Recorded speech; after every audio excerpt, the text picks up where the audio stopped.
உணர்வுகளையும் தமிழ் மக்களுடைய உணர்வுகளை தமிழ் மக்களுடைய நியாயத்தை சர்வதேசத்துக்கு எடுத்து செல்வதற்காகவே எங்கு கையெழுத்து வைபவம் நடைபெறுகின்றது. நீங்களும் ஒவ்வொரு கையெழுத்தை விடுங்கள்.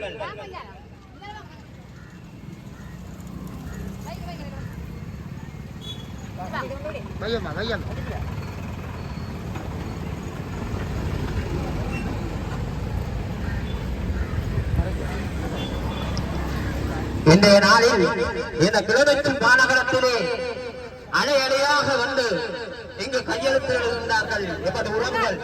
எனவே இது காலத்தின் தேவை. எங்கள் அன்பு உறவுகளை, இது காலமிட்ட கட்டளை. நாங்கள் பெரும் அவலங்கள், வேதனைகள், சோதனைகளை சந்தித்துள்ளோம். எனவே சர்வதேசமே மீண்டும் மீண்டும் உங்களை வேண்டி நிற்கின்றோம். எங்கள் உணர்வுகளை புரிந்து கொள்ளுங்கள் என்பதற்காக இந்த கையெழுத்து போராட்டம் நடைபெறுகின்றது. நீங்களும் இங்கு வருவது ஒவ்வொரு கையெழுத்து